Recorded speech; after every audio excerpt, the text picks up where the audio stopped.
أعوذ بالله من الشيطان الرجيم. بسم الله الرحمن الرحيم. يا أيها الناس إنا خلقناكم من ذكر وأنثى وجعلناكم شعوبا وقبائل لتعارفوا إن أكرمكم عند الله أتقاكم. قال النبي صلى الله عليه وسلم: يا أيها الناس ألا إن ربكم واحد وإن أباكم واحد ألا لا فضل لعربي على عجمي ولا لعجمي على عربي ولا أحمر على أسود ولا أسود على أحمر إلا بالتقوى. رب اشرح لي صدري ويسر لي أمري واحلل عقدة من لساني يفقهوا قولي.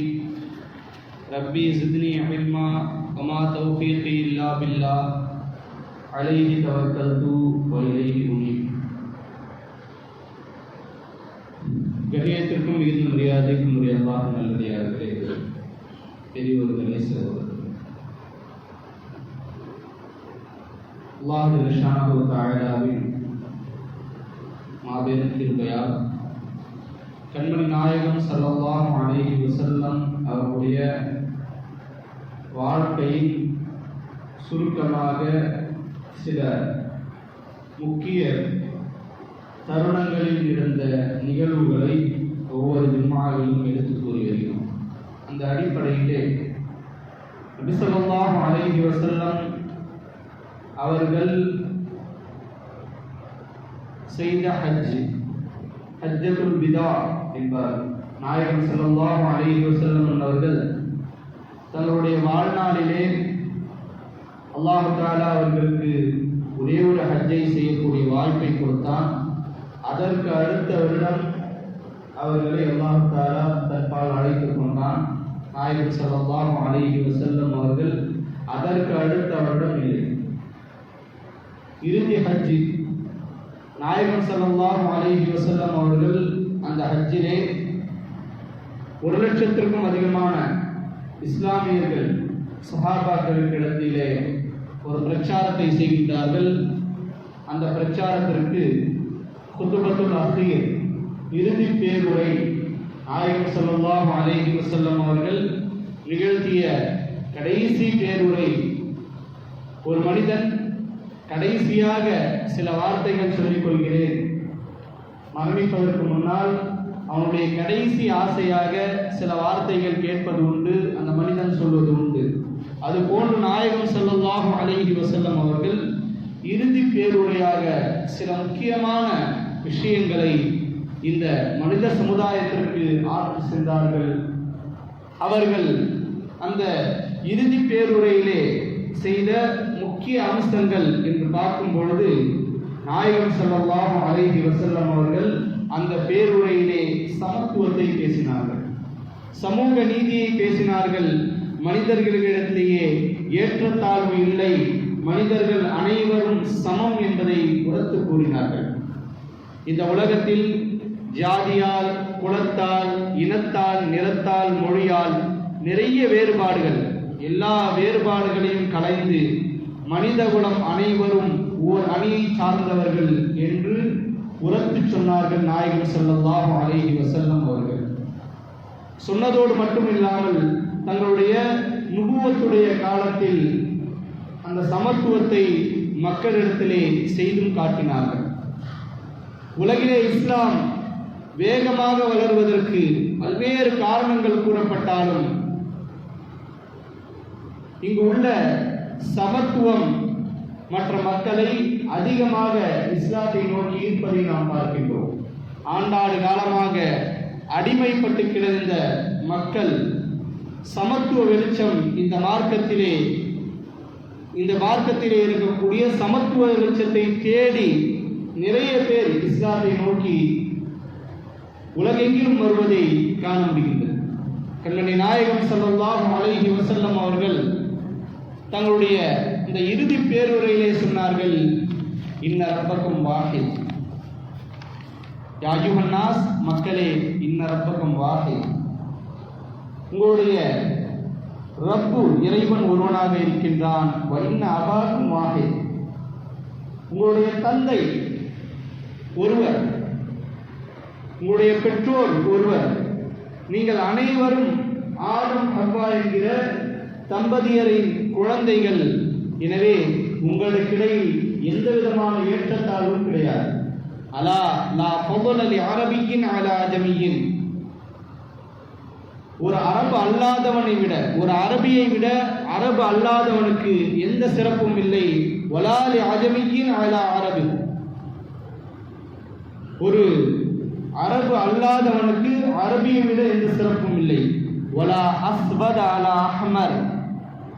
ஒரு சிகப்பானவனை விட கருப்பாக இருக்கக்கூடியவன் சிறப்பானவன் கிடையாது. ஒரு கருப்பாக இருப்பவனை, ஒரு சிகப்பாக இருப்பவனை விட கருப்பாக இருப்பவன் சிறப்பானவன் கிடையாது என்று நாயகம் ஸல்லல்லாஹு அலைஹி வஸல்லம் அவர்கள் மக்கள் பல தரப்பிலே பிரிந்து இருக்கக்கூடிய இந்த வேற்றுமையை இந்த உரையிலே கலைந்தார்கள்.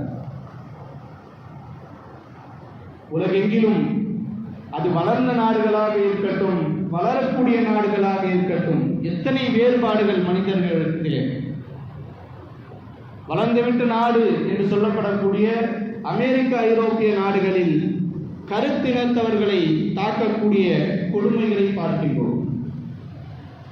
சென்ற நூற்றாண்டிலே தொழிலாளர்கள் விலங்கை விட கீழாக நடத்தப்பட்ட கொடுமைகள் ஐரோப்பிய நாடுகளில் நடந்ததை பார்க்கின்றோம். லாக்டவுனுடைய டைமிலே, கொரோனா அந்த லாக்டவுன் போடப்பட்ட அந்த ஆரம்ப நேரத்திலே அமெரிக்காவிலே உள்ள 2 காவலர்கள் ஒரு மனிதரை பூட்ஸ் காலால் போட்டு மிதித்து கொள்கிறார்கள். வேறு எந்த காரணமும் இல்லை அவர்கள் கொன்றதற்கு. அவன் கருப்பாக இருந்தான், அவன் ஒரு நீக்ரோ, கருப்பினத்தவன். இந்த ஒரே காரணத்திற்காக அந்த நபரை இந்த 2 போலீஸ்களும் தங்களுடைய பூட்ஸ் காலால் மிதித்துக் கொள்கிறார்கள் என்றால் மனித நேயமும் சமத்துவத்தையும் இங்கே போய் கேட்கிறது. வளர்ந்துவிட்ட நாடுகளின் நிலை என்ன இப்படி இருக்கின்றது என்றால், வளரக்கூடிய இந்தியா போன்ற நாடுகளில் வேறு வேறு பிரச்சனைகள் இருக்கின்றன.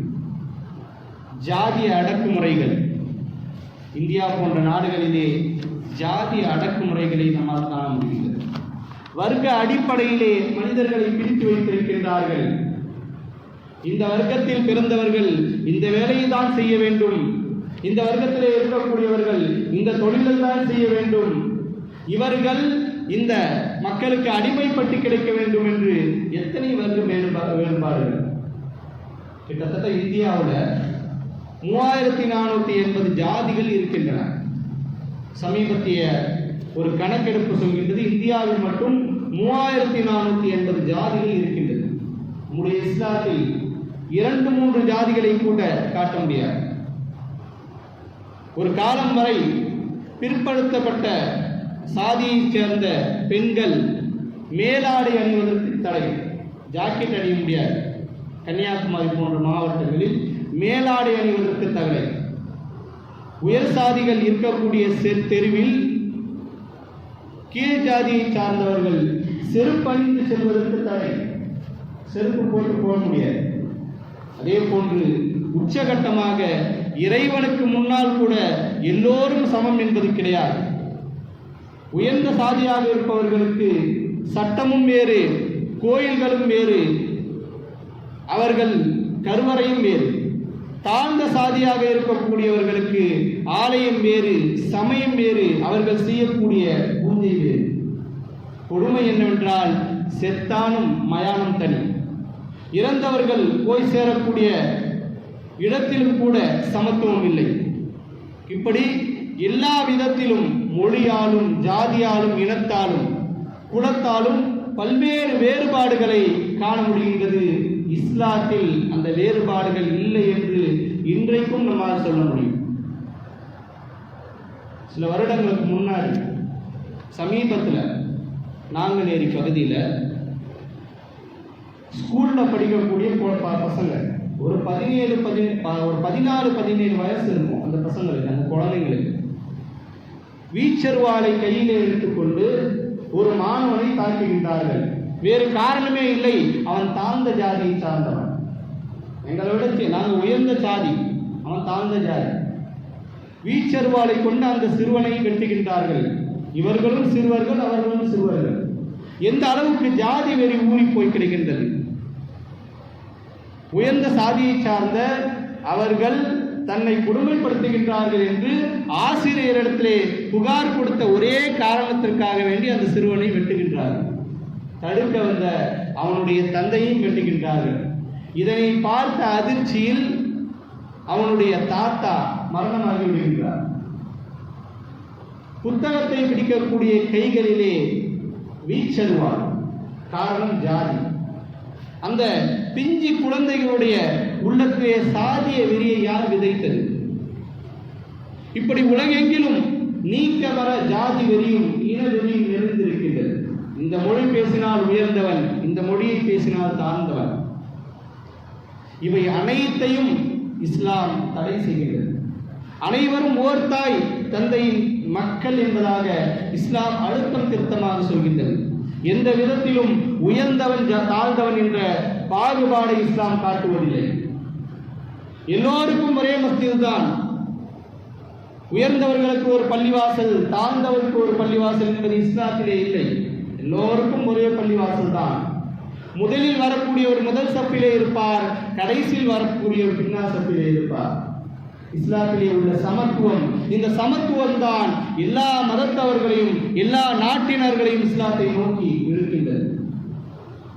இஸ்லாத்தில் ஜாதிய கொடுமை இல்லை, இஸ்லாத்தில் நிறவெளி இல்லை, இஸ்லாத்தில் இன பாகுபாடு இல்லை, இஸ்லாத்தில் வர்க்க பேதம் இல்லை என்பதற்கு மிகச்சிறந்த உதாரணம் பிலால் ரலியல்லாஹு அன்ஹு. பிலால் ரலியல்லாஹு அன்ஹு அவர்களை தங்களை உயர்ந்தவர்களாக, உயர்ந்த சாதியினராக நினைத்துக் கொண்டிருந்த அரபுகள் குப்பையிலே தூக்கி வீசினார்கள். நாயகம் ஸல்லல்லாஹு அலைஹி வஸல்லம் அவர்கள் பிலால் ரலியல்லாஹு அன்ஹு அவர்களை கோபுரத்தில் ஏற்றினார்கள். தங்களுடைய செருப்புக்கு கீழாக வைத்து பிலாலை மதித்தார்கள். நாயகம் ஸல்லல்லாஹு அலைஹி வஸல்லம் அவர்கள் பிலால் ரலியல்லாஹு அன்ஹு அவர்களுக்கு சிம்மாசனத்தை கொடுத்தார்கள். எவ்வளவு உயர்ந்த அந்தஸ்தை நாயகம் ஸல்லல்லாஹு அலைஹி வஸல்லம் அவர்கள் பிலால் ரலியல்லாஹு அன்ஹு அவர்களுக்கு வழங்கினார்கள். வரலாற்றிலே பாருங்கள், மஸ்ஜிதுன் நபவியை கட்டி முடித்ததற்கு பின்னால் முதலிலே அதான் சொல்லக்கூடிய மிக சிறந்த பொறுப்பை பிலால் ரலியல்லாஹு அன்ஹு அவர்களிடத்தில் வழங்கினார்கள். இந்த இஸ்லாத்தில் வேதங்கள் இல்லை. நாயகம் ஸல்லல்லாஹு அலைஹி வஸல்லம் அவர்களின் சொந்த சச்சா நபி ஸல்லல்லாஹு அலைஹி வஸல்லம் அவருடைய தந்தையோடு கூட பிறந்தவர் அபூ லஹப். அபூ லஹபுக்கு இந்த இஸ்லாத்தில் மதிப்பு இல்லை. இந்த இஸ்லாத்தில் மதிப்பு என்பது அவர் ஈமான் உள்ளவர்களாக, தக்வா உள்ளவர்களாக இருந்தால் போதும். அவர்கள் எந்த மொழி பேசினாலும் சரி, எந்த ஜாதியை சார்ந்தவராக இருந்தாலும் சரி, எந்த இனத்தை சார்ந்தவர்களாக இருந்தாலும் சரி, எந்த நாட்டை சார்ந்தவர்களாக இருந்தாலும் சரி. சுஹைப் ரலியல்லாஹு அன்ஹு ரூமி, சுஹைப் ரூமி என்பார்கள், ரோம் நாட்டிலிருந்து வந்தவர். சல்மான் ஃபாரிசி ரலியல்லாஹு அன்ஹு பாரசீக நாட்டில் இருந்து வந்தவர். பிலால் ரலியல்லாஹு அன்ஹு அவர்கள் அபிசீனியா நாட்டில் இருந்து வந்தவர். இவர்களை எல்லாம் மிக தாழ்ந்தவர்களாக பார்க்கப்பட்டது மக்காவிலே. நாயகம் ஸல்லல்லாஹு அலைஹி வஸல்லம் அவர்கள் இவர்களை தங்களுடைய சொந்தங்களாக, தங்களுடைய குடும்பத்திலே உள்ள ஒருவராக கருதினார்கள். தங்களுடைய குடும்பத்தை சார்ந்த அபூ லஹப் அவர்களுக்கு இந்த இஸ்லாம் கொடுக்கக்கூடிய மதிப்பு என்ன? நாயகம் ஸல்லல்லாஹு அலைஹி வஸல்லம் அவர்களின் சொந்தம். அவர்களின் தந்தையோடு உடன் பிறந்தவர் அபூ லஹப். ஆனால் அல்லாஹ் தஆலா அவரை சபித்து ஒரு சூறாவை இறக்கி வைத்திருக்கின்றார். ஆனால் பிலால் ஒரு தாழ்ந்த குலத்தை சார்ந்தவர். அவருக்கு இஸ்லாம் கொடுக்கக்கூடிய மதிப்பு என்ன? மிக உயர்ந்த இடத்திலே இஸ்லாம் பிலால் ரலியல்லாஹு அன்ஹு அவர்களையும், சல்மான் ஃபாரிசி ரலியல்லாஹு அன்ஹு அவர்களையும், சுஹைப் ரூமி ரலியல்லாஹு அன்ஹு அவர்களையும் வைத்து பார்க்கின்றது. கந்தக் யுத்தத்தின் போது மதீனாவை சுற்றி அகழி தோண்டப்படுகின்றது. நாயகம் ஸல்லல்லாஹு அலைஹி வஸல்லம் அவர்கள் சஹாபாக்களை 2 பிரிவுகளாக பிரிக்கின்றார்கள் பள்ளம் தோண்டுவதற்கு. அன்சாரிகளை ஒரு பிரிவாகவும் முஹாஜிர்களை ஒரு பிரிவாகவும் பிரித்து, நீங்க இந்த பகுதியில் பள்ளம் தோண்டுங்க, நீங்க இந்த பள்ளியில் பள்ளம் தோண்டுங்க. சல்மான் ஃபாரிசி ரலியல்லாஹு அன்ஹு அவர்கள் நடுவிலே நிற்கின்றார். வெளியூர்லேருந்து வந்தவர், வெளிநாட்டிலிருந்து வந்தவர், எந்த அணியில் போய் சேர்வது என்ற தயக்கம் அவருடைய உள்ளத்திலே நிழலாடுகின்றன. இதனை அறிந்து கொண்ட சஹாபாக்கள் நாயகம் ஸல்லல்லாஹு அலைஹி வஸல்லம் அவர்களுக்கு முன்பதாக அன்சார்கள் அழைக்கின்றார்கள், சல்மானு மின்னா, சல்மான் பார்சி எங்களை சார்ந்தவர், எங்க ஊருக்காரர், நீங்க எல்லாம் ஹிஜ்ரத் செய்து வர்றதுக்கு முன்னாடி இருந்தே இந்த ஊர்ல தான் இருக்கிறார், அதனால எங்க அணியில நாங்க சல்மானை சேர்த்துக்கிறோம் அப்படின்றாங்க. முஹாஜிர்கள் சொல்கின்றார்கள், சல்மான் மின்னா, சல்மான் பார்சி ரலியல்லாஹு அன்ஹு எங்கள் அணியை சார்ந்தவர், எங்களை மாதிரி அவர் ஹிஜ்ரத் செய்து வேற நாட்டில இருந்து வந்திருக்கிறாரு, அதனால அவர் எங்க கூட இருக்கிறது தான் சிறப்பானது அப்படின்னு சொல்றாங்க. உடனே நாயகம் ஸல்லல்லாஹு அலைஹி வஸல்லம் அவர்கள் சொல்கின்றார்கள், சல்மான் மின்னி வான மின்னு, சல்மான் உங்களை சார்ந்தவரும் கிடையாது, உங்களை சார்ந்தவரும் கிடையாது, சல்மான் என்பவர் என்னை சார்ந்தவர், நான் அவருடைய குடும்பம், சல்மான் என்னுடைய குடும்பம். எவ்வளவு சமத்துவம் பாருங்கள்.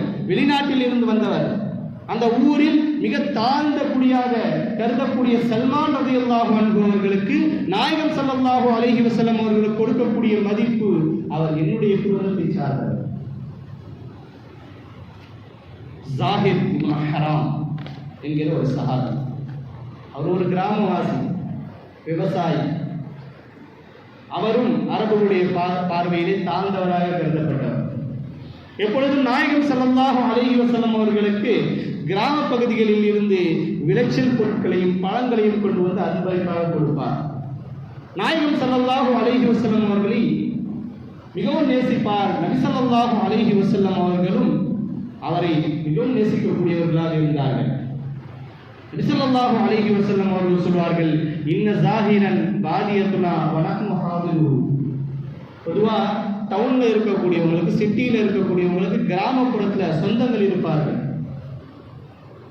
எல்லாருக்குமே ஏதாவது ஒரு சொந்த கிராமத்தில் இருப்பாங்க.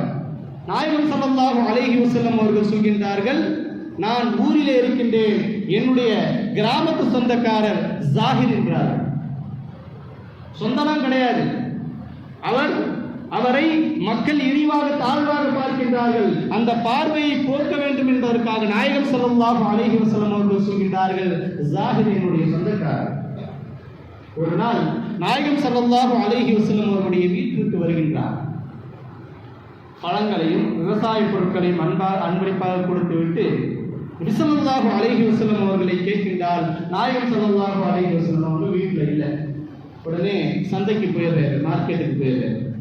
சந்தைக்கு சென்று வியாபாரம் செய்து கொண்டிருக்கின்றார். நாயகம் ஸல்லல்லாஹு அலைஹி வஸல்லம் அவர்களிடத்தில் சொல்லப்படுகின்றது, ஜாஹிர் இப்பதான் வந்துட்டு போனாரு.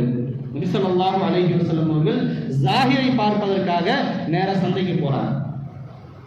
போயிட்டு வஹுவ யபீஉ ஃபஅதாஹு நபி ஸல்லல்லாஹு அலைஹி வஸல்லம் வஹுவ யபீஉஹு மதாஹு. நாயகம் ஸல்லல்லாஹு அலைஹி வஸல்லம் அவர்கள் சந்தைக்கு போறாங்க. சந்தையில ஜாஹிர் வந்து விவசாய பொருட்களை வித்துக்கிட்டு இருக்காரு. ஃபஹ்தவனஹு மின் ஹல்பிஹி ஹத்தா அல்ஸக லஹரஹு பிபத்னிஹி. சந்தையில பொதுவா வியாபாரம் செய்யக்கூடியவர்களுடைய நிலை எப்படி, அவர்களுடைய ட்ரெஸ் எல்லாம் அழுக்கா இருக்கும், வேர்வை வழியும். நாயகம் ஸல்லல்லாஹு அலைஹி வஸல்லம் அவர்கள் ஜாஹிருக்கு தெரியாமல் பின்னால் சென்று அவருடைய இடுப்பில் கையை வைத்து அவர் அப்படியே தூக்கிறாங்க. அவருடைய மேனியில் சட்டை கிடையாது, வேர்வை வழிந்துட்டு இருக்கின்றது. நபி ஸல்லல்லாஹு அலைஹி வஸல்லம் அவங்க அப்படியே தூக்குறாங்க. ஜாஹிர்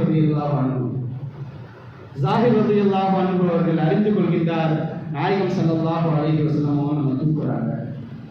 இன்னும் அழுத்தமா நபி ஸல்லல்லாஹு அலைஹி வஸல்லம் அவருடைய மேனியில், அவருடைய நபி ஸல்லல்லாஹு அலைஹி வஸல்லம் வயிற்றில் அவருடைய முதுகை அழுத்துகின்றார். நபி ஸல்லல்லாஹு அலைஹி வஸல்லம் அவருடைய முபாரக்கான மேனியில் நம்முடைய உடல் படட்டும் என்று நாயகம் ஸல்லல்லாஹு அலைஹி வஸல்லம் அவர்கள் கேட்கின்றார்கள், மை யஷ்தரி மின்னி ஹாதல் அப்து.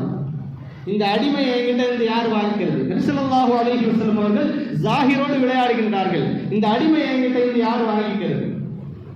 ஜாஹிர் சொல்கின்றார், யா ரசூலல்லாஹ் இதன் தஜிதுனி காசிதன்.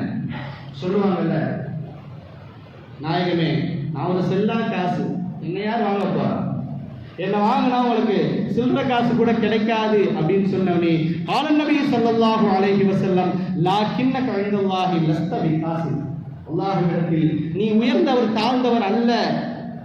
அந்த காலில் அந்த ராபிஹை அல்லாஹ்விடத்திலே உன்னுடைய மதிப்பு மிக உயர்ந்தது என்பதாக கண்மணி நாயகம் ஸல்லல்லாஹு அலைஹி வஸல்லம் அவர்கள் ஜாஹிரை பார்த்து சொன்னார்கள். கண்ணியமானவர்களே, இதுதான் இஸ்லாம் வழங்கக்கூடிய சமூக நீதி, சமத்துவம். புதுக்கோட்டை பக்கத்துல ஒரு ஊர்ல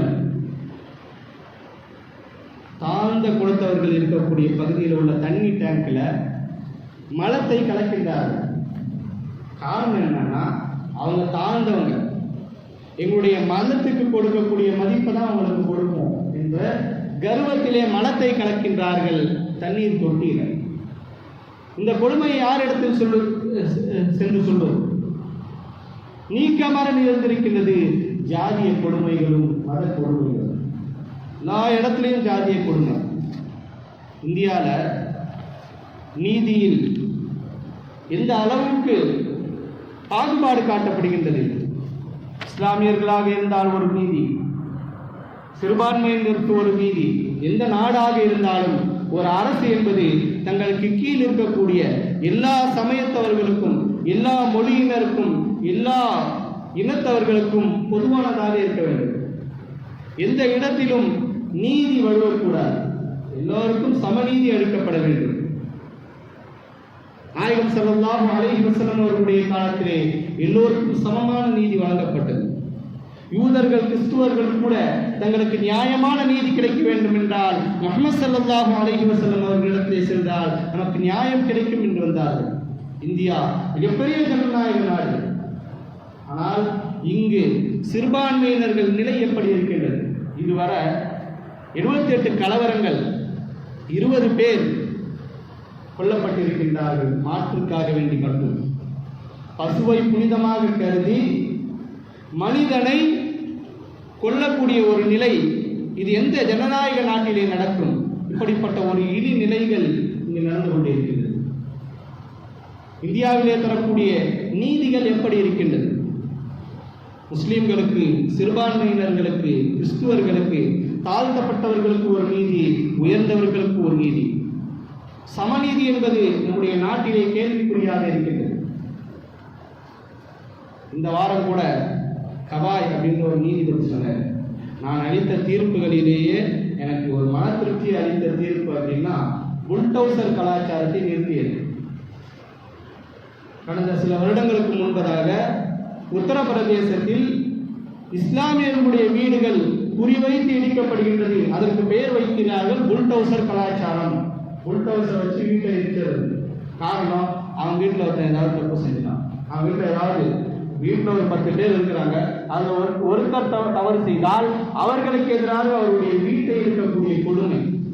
குறிப்பாக இஸ்லாமியர்களும், பிற்படுத்தப்பட்டவர்களும், தாழ்ந்த ஜாதியினர்கள் என்று சொல்லப்படக்கூடியவர்களும் இதிலே பாதிக்கப்பட்டார்கள். கீழமை நீதிமன்றங்களிலே இது சரியான நடவடிக்கை என்று தீர்ப்பு அளிக்கப்படுகின்றது. உயர் நீதிமன்றங்களிலே இது சரியான நடவடிக்கை தான் என்று தீர்ப்பு அளிக்கப்படுகிறது. உச்ச நீதிமன்றத்திற்கு வரும்பொழுது இது மிகவும் தவறான நடவடிக்கை என்று அந்த நடவடிக்கை நிறுத்தப்படுகிறது. அந்த நீதிபதி சொல்றாரு, நான் அளித்த தீர்ப்பிலே எனக்கு மன நிறைவை கொடுத்த தீர்ப்பு அந்த தீர்ப்பு தான் அப்படின்னு சொல்றாரு. கண்ணியமானவர்களே, நாயகம் ஸல்லல்லாஹு அலைஹி வஸல்லம் அவர்களுடைய காலத்திலே தீர்ப்பு எப்படி இருக்கு? நபி ஸல்லல்லாஹு அலைஹி வஸல்லம் அவர்கள் சொன்னார்கள், உமிர்து லிஅதில பைனக்கும், உங்களிடத்திலே நீதமாக நடப்பதற்காக வேண்டி, நீதத்தை நிலைநாட்டுவதற்காக வேண்டி நான் அனுப்பப்பட்டுள்ளேன் என்று சொன்னார்கள். நபி ஸல்லல்லாஹு அலைஹி வஸல்லம் அவர்கள் 63 ஆண்டு கால தங்களுடைய வாழ்க்கையில் நீதி பெறலாமல் வாழ்ந்தார்கள்.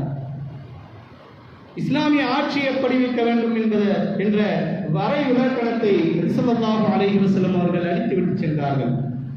உலக புகழ்பெற்ற ஆக்ஸ்போர்ட் யூனிவர்சிட்டி போன்ற பல்கலைக்கழகங்களுடைய வாயிலே எழுதப்பட்ட ஒரு வாசகம், பொன்னெழுத்துக்களால் பொறிக்கப்படக்கூடிய ஒரு வாசகம் என்னவென்றால், நாயகம் ஸல்லல்லாஹு அலைஹி வஸல்லம் அவர்கள் சொல்கின்றார்கள், என்னுடைய